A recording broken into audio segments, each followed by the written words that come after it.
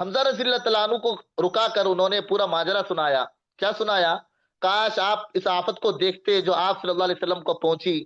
آپ کے بھتیجے کو ابو جہل نے جو ہے بہت تکلیف دی ہے، بہت سست الفاظ کہے ہیں، بہت سخت الفاظ کہے ہیں، اور اتنی تکلیف دی ہے. یہ ایسا واقعہ کیوں پیش آیا؟ اس کو بھی پوائنٹ کے طور پر لکھ لے. اللہ کو اور زیادہ پسند نہیں تھا کہ ابو جہل اللہ کے نبی کو اور تکلیف دے، کیونکہ اللہ کیسے گوارا کر سکتے ہیں کہ اپنے نبی کو اتنی تکلیف دی جا رہی ہے. تو یہ واقعہ پیش آیا. عبداللہ ابن جدعان کی باندی نے جو ہے وہ حمزہ رضی اللہ تعالیٰ عنہ کو، اللہ کے نبی صلی اللہ علیہ وسلم کے چاچا کو یہ بات سنائی، اور یہ اللہ کا نظام تھا. کس کا نظام تھا؟ اللہ کا. تو یہ پورا ماجرا سن کر حضرت حمزہ کو برانگیختہ کر دیا، اور وہ فوراً تیزی سے برانگیختہ یعنی ابھارا، اور فوراً جو ہے مسجد حرام میں داخل ہوئے. ابو جہل وہاں لوگوں کے پاس بیٹھا ہوا تھا، تو فوراً اپنا کمان لے کر اس کے سر پر اتنے زور سے مارا کہ ابو جہل کا سر زخمی ہو گیا. پوچھا کیا تو محمد کو گالیاں دیتا ہے؟ سن لے، میں بھی اب انہی کے دین کا بن گیا ہوں، اور میں بھی وہی کہتا ہوں جو وہ کہتا. فوراً جو ہے یہ اللہ کے نبی صلی اللہ علیہ وسلم کے تائید میں اس طرح کے الفاظ سن کر وہ پورا کا پورا، ایک قبیلہ تھا بنی مخزوم، وہ ابو جہل کے موافقت میں کھڑا ہونے لگا. لیکن ابو جہل نے کہا کہ رک جاؤ، ایسا مت کرو، کیونکہ اسے معلوم تھا اگر اٹھے گا تو حال خراب ہو جائے گا. پھر چھوڑ دیا. پھر آخر میں کہنے لگا ہاں واللہ میرا بھی قصور ہے، میں نے بھی تو ان کے بھتیجے کو بری بری گالیاں دیے ہیں. حمزہ نے مجھے مارا، اس نے غلط نہیں کیا، میری غلطی کی سزا دی. یہ ابو جہل کہنے لگا. یہ واقعہ آخر کار حضرت حمزہ رضی اللہ تعالیٰ عنہ کے اسلام کا ذریعہ بنا. جیسے حمزہ رضی اللہ تعالیٰ عنہ اسلام قبول کیے، تو پھر اس کے بعد اللہ کا نظام ایسا ہوا کہ اب کفار قریش اللہ کے نبی صلی اللہ علیہ وسلم کو تکلیف دینے سے ڈرنے لگے، اس لیے کہ اب حمزہ رضی اللہ تعالیٰ عنہ بھی اسلام قبول کیے تھے، اور اللہ کے نبی صلی اللہ علیہ وسلم جو ہے وہ قوی تر اور محفوظ ہو گئے. اب ان کو اور پریشانی ہونے لگی. آگے دیکھیں اور تھوڑا سا کہ اب نبی کریم صلی اللہ علیہ وسلم کو ادھر اس قدر کٹھن دور سے اس لیے گزرنا پڑا تھا کہ جہالت میں ڈوبی ہوئی ایک ایسی قوم سے واسطہ پڑا تھا، اور یہ ایسی سخت قوم تھی، اس میں دعوت دے کر ان لوگوں کو سمجھانا جو بہت زیادہ دشمنی کی جو قوم تھی. پیج نمبر 149 پر دیکھیں کہ اتنی سخت اور اتنی ایسی قوم کو جو ہے اللہ کے نبی صلی اللہ علیہ وسلم ان کے اوپر محنت کر رہے تھے، اسی لیے اللہ کے نبی صلی اللہ علیہ وسلم کو بہت تکلیفیں اٹھانی پڑی. لیکن پیج نمبر 149 پر 2-3 پوائنٹ دیکھ لیں. ایک پوائنٹ تو یہ ہے کہ اللہ کے نبی صلی اللہ علیہ وسلم کی محنت بیکار نہیں گئی، جو ہے دھیرے دھیرے دھیرے دھیرے ان کا ماحول بدلنے لگا. بھلے اللہ کے نبی صلی اللہ علیہ وسلم کو گالیوں کا، تکلیفوں کا سامنا کرنا پڑا، لیکن اسلام کا یہ پودا جو ہے دھیرے دھیرے مضبوط ہوتا گیا، اور اس کی جڑیں مضبوط ہوتی گئی. پیج نمبر 149 پر اتنا یاد رکھیں کہ اسلام پروان چڑھنے لگا، اور اللہ کے نبی صلی اللہ علیہ وسلم کو مضبوطی ملنے لگی اس کے پورے حالات کو برداشت کرنے کے بعد. 149 کے بعد دیکھیں نبی صلی اللہ علیہ وسلم کو ایک مرتبہ پورے کے پورے قریش مکہ نے بلا لیا. 150 پر دیکھیں وہ کون کون تھے. عتبہ ابن ربیعہ، شیبہ ابن ربیعہ، ابو سفیان ابن حرب، نضر بن حارث، یہ پورے کے پورے نام ہیں. ان لوگوں نے اللہ کے نبی صلی اللہ علیہ وسلم کو، اور نبی صلی اللہ علیہ وسلم بھی مشتاق اس بات کے تھے کہ میں ان تک دین کی بات پہنچاؤں، میں ان کو سمجھاؤں، اور حق کا پیغام ان کے کانوں میں جو ہے میں پہنچا دوں. یہ اللہ کے نبی صلی اللہ علیہ وسلم کی ایک فکر تھی، اور اللہ کے نبی صلی اللہ علیہ وسلم چاہتے تھے. اب یہاں پر دیکھیں کہ عرب میں کوئی ایسا آدمی نہیں دیکھا جس نے اپنی قوم پر وہ آفت ڈھائی جو تم نے ڈھائی ہے. اللہ کے نبی صلی اللہ علیہ وسلم کو بلا کر کہنے لگے تم نے ہمارے باپ دادا کو برا بلا کہا، اور ہمارے جو ہے دین پر جو ہے عیب لگایا، ہمارے معبودوں کو گالی دی، ہم کو بیوقوف کہا. اگر تم نے سب کچھ اس لیے کیا ہے کہ تم کو مال چاہیے تو مال دیں گے، تم کو عہدہ چاہیے تو عہدہ دے دیں گے، وہی بات جو پچھلی بار گزری ہے اسی کو سنایا جا رہا ہے. اگر آپ لڑکی چاہے تو لڑکی سے نکاح کرا کر دیں گے، اگر آپ کے ساتھ کوئی آپ کو جن پریشان کر رہا ہے تو اس کا ہم علاج کرائیں گے. 151 پر غرض یہ کہ بہت سارے آفر اللہ کے نبی صلی اللہ علیہ وسلم کو دیے، لیکن اللہ کے نبی کا جواب کیا تھا؟ وہی جواب تھا کہ اس نے مجھ پر ایک کتاب اتاری ہے، اور مجھے حکم فرمایا کہ تمہارے لیے خوشخبری سنانے والا، برائیوں کے انجام دینے سے ڈرانے والا بن جاؤں. میں نے تو اپنا پیغام تم تک پہنچا دیا اور تم سے خیر کی بات کہہ ڈالی. اگر تم نے وہ بات مان لی جو میں نے تمہارے پاس لایا ہوں تو دنیا اور آخرت میں تمہاری خوش نصیبی ہے. اگر تم نے اس دعوت کو مجھ پر لوٹا دیا تو میں اللہ کے حکم کا انتظار کروں گا، میں صبر کروں گا. یہ جو ہے اللہ کے نبی صلی اللہ علیہ وسلم نے اتنا جواب دیا. پھر اس کے بعد جو ہے لالچ کا ایک اور حربہ جو انہوں نے استعمال کیا، انشاءاللہ وہ آگے کل آئے گا، میں آپ کو کل بتاؤں گا انشاءاللہ 152 پر. کچھ باتیں مضبوطی کے ساتھ بیان کرنے کے لیے اس کو اور تفصیلی طور پر دو دو مرتبہ لایا گیا ہے، تو اس کو زیادہ بتانے کی ضرورت نہیں ہے. جی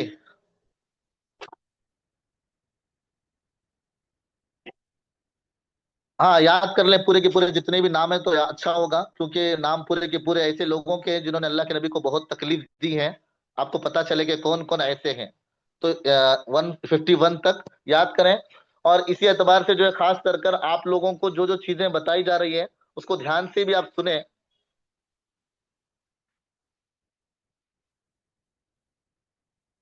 جی، اور کوئی الفاظ معنی وغیرہ ہیں تو آپ جو ہے گروپ میں پوچھ لیں، انشاءاللہ آپ کو بتا دیے جائیں گے.